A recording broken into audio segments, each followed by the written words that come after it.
हमने कल बात की थी नॉर्म लीनियर स्पेस की।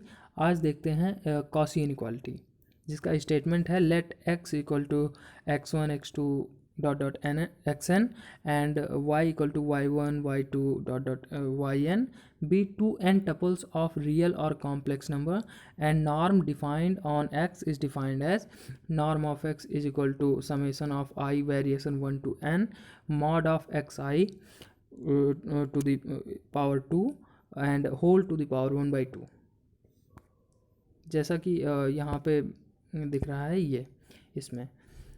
तो अब इस कॉची इनइक्वालिटी के अकॉर्डिंग है क्या, ये तो हमने नॉर्म लिया इस x का और उस नॉर्म को डिफाइन किया। अब देखिए बात नॉर्म की है, तो नॉर्म में क्या है, ये यहाँ पर जो नॉर्म डिफाइन किया गया है वो असल में है क्या, वो नॉर्म 2 है ना। ये ऐसे ये x और यहाँ पर 2 लिखा हुआ नहीं है, लेकिन इसको हम लोग ऐसे देख के चलेंगे कि ये नॉर्म 2 है, ठीक। क्योंकि और अब पी नॉर्म कैसे इस पर डिफाइन होता है, पी नॉर्म को हम लोग ऐसे डिफाइन करते हैं समेशन ऑफ, ये मान लीजिए समेशन नहीं, ये अगर मान लीजिए पी नॉर्म होता है यहाँ पर, तो जहाँ पर भी ये 1/2 है, मतलब 2 की जगह यहाँ पी हो जाता है। सिंपल सा था। इसका फार्मूला कुछ ऐसे बनता कि समेशन ऑफ, सॉरी एक सेकेंड, समेशन ऑफ आई का वेरिएशन वही 1 से n तक होता, और फिर mod of x i to the power p, और सबके पावर में 1/p हो जाता, ये सबके पावर में 1/p ऐसे करके हो जाता। तो इस तरीके से हम लोग नॉर्म p को डिफाइन करेंगे। तो ये यहाँ पर नॉर्म 2 की बात की गई है ना। तो नॉर्म 2 देखेंगे सबसे पहले, और उसके बाद then according to this Cauchy inequality, इस कॉची इनइक्वालिटी के अकॉर्डिंग है क्या कि हम उन दो वेक्टर्स जो हैं उनके कंपोनेंट्स को लें और उनको आपस में मल्टीप्लाई करें, और उसके बाद समेशन ले लें आई से आई इक्वल टू 1 to n तक, तो हमें कुछ ऐसा रिजल्ट ये मिल जाता है ना। कुछ हमें इस टाइप का रिजल्ट मिल जाता है ये। अब इसी को हम लोग लिख सकते हैं इस फॉर्म में, इसको हम इस फॉर्म में लिख सकते हैं, इस फॉर्म में। क्यों? क्योंकि नॉर्म की डेफिनेशन के अकॉर्डिंग। अब इसको हमें करना है प्रूव में क्या करते हैं, सबसे पहले हम क्या करें कि हम x इक्वल टू 0 मान के चलें और y इक्वल टू 0 मान के चलें। तो या तो x इक्वल टू 0 लेंगे, तो यहाँ से आप देखिए, अगर यहाँ से आप देखेंगे इक्वेशन नंबर, ये सेकेंड हमने नहीं डाला है, लेकिन यहाँ से आप देखिए xi की वैल्यू आप अगर 0 पुट करेंगे तो ये वैल्यू 0 हो जाएगी, और इधर xi की जितनी भी वैल्यूज़ होंगी वो सब 0 हो जाएंगी। x बराबर 0, इसका मतलब x1 बराबर 0, x2 बराबर 0, x3 बराबर 0, और सारी चीज़ें 0 ही होती चली जाएंगी। तो इसका मतलब क्या है कि xi जो है वो हमेशा 0 होगा, वो i के लिए चाहे 1 हो, 2 हो, 3 हो, कुछ भी हो। तो इन दोनों केसेस में जब भी हम चाहे x इक्वल टू 0 पुट करें या y इक्वल टू 0 पुट करें, तो हमारा जो रिजल्ट होगा वो ट्राइवियल होगा। ट्राइवियल मतलब ऑब्वियस होगा, ठीक। अब नेक्स्ट कंडीशन हम क्या लेके चलेंगे कि x बराबर 0 नहीं है और y बराबर 0 नहीं है, क्योंकि x बराबर 0 और y बराबर 0 दोनों पर हमको एकदम मतलब रिजल्ट ऐसे ही तुरंत मिल जा रहा है। तो अगर नहीं हो दोनों, एक कंडीशन ये भी हो सकती है कि x नॉट इक्वल टू 0 हो, y भी नॉट इक्वल टू 0 हो, तब क्या होगा। तो हम करते क्या है, इस थ्योरम को प्रूव करने के लिए अपने तरफ से एक ai और एक bi, जैसा कि यहाँ पे डिफाइंड है, एक ai और एक यहाँ पे bi, इसको हम अपने तरफ से लेकर चलते हैं। और ai और bi में आप यहाँ पर एक चीज़ देखिए कि ये जो कुछ भी लिखा है, अगर इस पर हम समेशन लगा दें, समेशन ऑपरेट कर दें, तो हमें मिल जाएगा नॉर्म।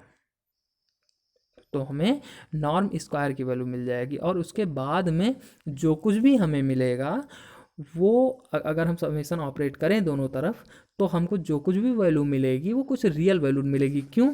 क्योंकि जैसे यहाँ आप देखिए ये xi का स्क्वायर लिखा है, और जैसे ही हम लोग समेशन इस पर लगाएंगे तो हमें नॉर्म का स्क्वायर मिल जाएगा।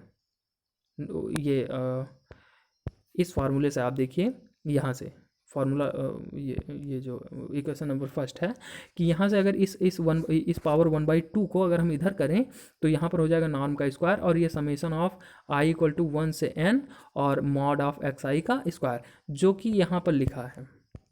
तो यहाँ पर सिंपली अगर समेसन ले लेंगे तो हमें ये ऊपर मिल जाएगा हमको नॉर्म का स्क्वायर, यहाँ पर हमको मिल जाएगा ऊपर नॉर्म का स्क्वायर। तो एक नॉर्म के स्क्वायर से एक नॉर्म कट जाएगा, कैंसिल हो जाएगा, और एक नॉर्म बचेगा।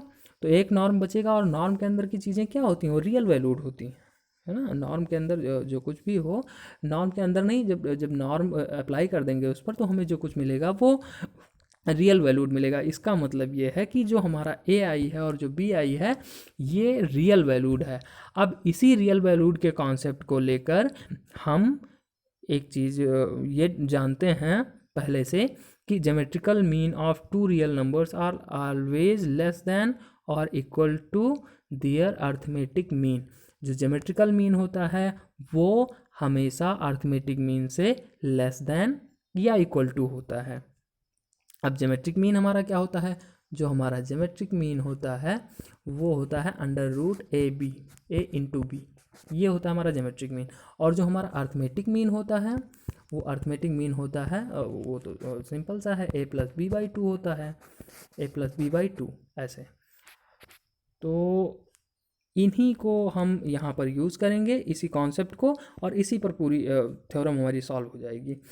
ए आई और बी आई हम लोग पहले से यहाँ इक्वेशन नंबर सेकंड में ले चुके हैं मान के, और उसको हम इस फार्मूले में पुट करते हैं, और जैसे ही हम इस फार्मूले में पुट करते हैं हमको कुछ मिल जाता है, और वो जो कुछ भी मिलता है वो यहाँ पर दिख रहा होगा। यहाँ पे हमने सिंपल से कुछ नहीं किया है, बस ए आई और बी आई की वैल्यूज़ यहाँ पर पुटअप कर दी हैं।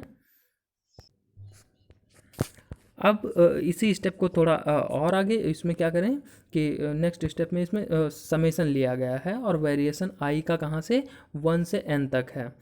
तो इसको थोड़ा सा ही सॉल्व करेंगे, तो जैसे सेपरेट करेंगे तो हमको मिल जाएगा यहाँ पर जो RHS में है 1/2, ये अलग अलग कर लेंगे। और हाँ, एक चीज़ और, ये जो समेसन है इस पर यहाँ पर आई में वेरिएशन नहीं लिखा है, लेकिन वो अंडरस्टूड है कि आई का जो वेरिएशन होगा वो 1 से n तक होगा। तो इसके बाद में फिर अब देखिए यहाँ पर जो लिखा है ये चीज़, इसको बाहर कर लिया गया है, और वो इसलिए बाहर कर लिया गया है क्योंकि जो देखिए इसके अंदर ये लिखा है norm of x into norm of y, ये हमारा रियल है, रियल वैल्यूड, और समेसन उस पर रन नहीं करेगा। क्यों? क्योंकि इसमें आई नहीं लिखा हुआ है। आप ध्यान दें अगर, तो इसमें देखिए कि इसमें आई नहीं लिखा हुआ है, और आई नहीं लिखा है तो इसका मतलब क्या है, इसका समेसन से कोई लेना देना नहीं है, और हम इसको सिंपल सा बाहर कर लेते हैं। और समेसन किस पर ऑपरेट होगा, बस एक्स आई और वाई आई, जहाँ पर आई के कंपोनेंट्स हैं। तो इधर तो ये हो गया, और नेक्स्ट साइड में अगर हम देखें तो ये देखिए, ये समेसन ऑफ एक्स आई का स्क्वायर, इसको हम इक्वेशन नंबर फर्स्ट से अगर रिलेट करें, क्योंकि यहीं से ली गई हैं चीज़ें, तो इसमें फिर से वही नॉर्म का स्क्वायर अगर करेंगे तो summation of i equal to 1 to n और मॉड ऑफ एक्स आई का स्क्वायर, ये चीज़ हमको मिल जाएगी यहाँ पे। तो ये मिल जाएगी, और इसी का हमने यहाँ यूज़ किया है, और इसी की वजह से इस स्टेप में ये नॉर्म का स्क्वायर लिखा गया है। तो नॉर्म का स्क्वायर अपॉन एक्स, और इस नॉर्म वाई का स्क्वायर अपॉन नॉर्म वाई का स्क्वायर, हाँ ये चीज़ ठीक। तो अब देखिए ये हो जाएगा हमारा, कैंसिल आउट हो जाएगा, और जब दोनों कैंसिल आउट हो जाएगा तो बचेगा हमारे पास 1/2 + 1/2, और इसको सॉल्व करेंगे तो 1 मिल जाएगा, और सिंपली हमारी यहाँ पर ये थ्योरम कंप्लीट हो जाती है। कुछ करना ही नहीं था।